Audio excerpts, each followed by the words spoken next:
मेरा नाम राहुल सावरकर नहीं है, मेरा नाम राहुल गांधी है।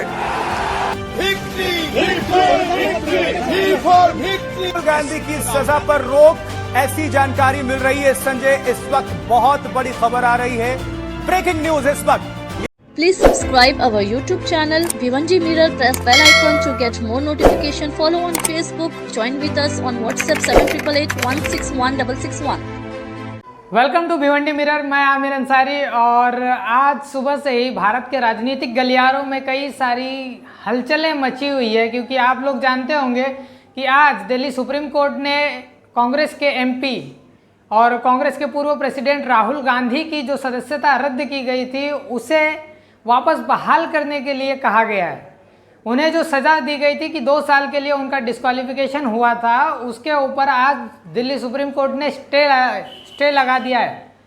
हम आपको लेके चलते हैं तब से कि जिस वक्त ये कहानी पूरी शुरू हुई थी। ये इलेक्शन था 2019 का, जो कि कर्नाटक का इलेक्शन था। कर्नाटक इलेक्शन 2019 की रैली में एक राहुल गांधी ने ये कहा था कि सब चोरों के नाम मोदी मोदी मोदी कैसे हैं? नीरव चोरों के सरनेम मोदी ही क्यों है, इस तरह का उन्होंने एक इंग्लिश में बयान दिया था। जिसके बाद गुजरात के एक पूर्व मिनिस्टर ने इसके ऊपर ऑब्जेक्शन लेते हुए वहां की सूरत कोर्ट में एक केस दायर किया, जिसके तहत उन्होंने ये आरोप लगाया कि राहुल गांधी ने सभी मोदी सरनेम के जो लोग हैं उनके ऊपर एक इल्ज़ाम लगाया है चोरी का। इस तरह से उन्होंने इस बात को पेश किया, जिसके बाद कोर्ट ने इसके ऊपर फैसला लेते हुए राहुल गांधी की खासदार की यानी कि मेंबर ऑफ पार्लियामेंट की जो सदस्यता थी उसे 2 साल के लिए रद्द कर दिया गया। हालांकि कांग्रेस सांसद राहुल गांधी ने इसके बाद गुजरात हाई कोर्ट में एक अपील दायर की थी, लेकिन गुजरात हाई कोर्ट ने इस अपील को खारिज कर दिया। उसके बाद आज हमने देखा होगा कि आज सुबह जो उन्होंने दिल्ली सुप्रीम कोर्ट में जो पिटीशन डाली थी, जिस पर कार्रवाई करते हुए आज सुप्रीम कोर्ट के जज ने ये फैसला अभी सुनाया है कि उनके ऊपर जब तक वो दोषी करार नहीं दिए जाते तब तक उनके ऊपर जो अधिकतम जो दंड लगाया गया, अधिकतम जो कार्रवाई की गई, यानी कि अगर कोई सांसद इस तरह का जो वक्तव्य करता है कि वो किसी की मानहानि साबित हो, तो उसे जो 2 साल की जो सदस्यता दी गई थी, ये 2 साल का जो डिस्क्वालिफिकेशन की जो सज़ा दी गई थी, ये सबसे अधिकतम सज़ा है। यानी कि इस तरह के अपराध के लिए 2 साल का डिस्क्वालिफिकेशन ये एकदम आखिरी सज़ा, इसके बाद कोई सज़ा ही नहीं होती इस तरह के केसेस में। लेकिन फिर भी सूरत कोर्ट ने इसके ऊपर उन्हें सबसे अधिकतम जो सज़ा थी वही सज़ा सुनाई, जिसके बाद उनकी सदस्यता रद्द कर दी गई थी।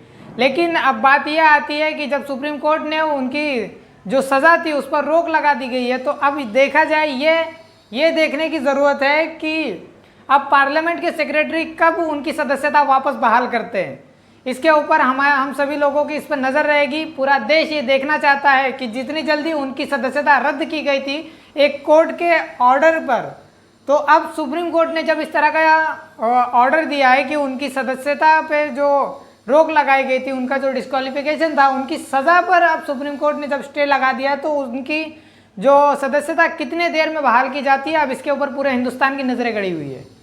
आपको बता दें कि इस चीज़ को लेकर के, उनके डिस्क्वालिफिकेशन को लेकर के जो विपक्ष है यानी कि कांग्रेस बार बार एक ही आरोप लगाया करती थी कि मोदी सरकार राहुल गांधी के सवालों का जो जवाब था वो नहीं दे सकती थी, चाहे वो अडानी का सवाल हो या फिर भ्रष्टाचार के ऊपर राहुल गांधी के सवालों का जवाब मोदी सरकार नहीं दे सकती थी। इस वजह से राहुल गांधी को ज़बरदस्ती उनकी सदस्यता रद्द कराने के लिए ऊपर से जोर डाला गया था, इस तरह का आरोप विपक्ष ने लगाया है।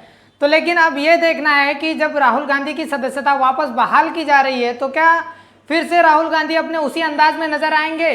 क्या राहुल गांधी फिर से माइनॉरिटीज़ और देश में हो रहे भ्रष्टाचार के खिलाफ सवाल पूछेंगे? इस चीज़ पर सभी की नज़रें गड़ी होगी। और हम आपको बता दें कि हमने देखा होगा कि राहुल गांधी ने जिस तरह से माइनॉरिटीज़ को कॉर्पोरेट और माइनॉरिटीज़ के लोगों को जब आगे बढ़ाने के लिए जो वादे किए थे, जिसके ऊपर उन्हें कर्नाटक में बहुमत मिली थी, कांग्रेस पार्टी को बहुमत मिली थी, तो क्या अब राहुल गांधी दोबारा फिर इसी अंदाज में नजर आएंगे? इस पर सभी की नज़रें गड़ी होगी। तो इसी के साथ देखते रहिए हमारा चैनल भिवंडी मिरर।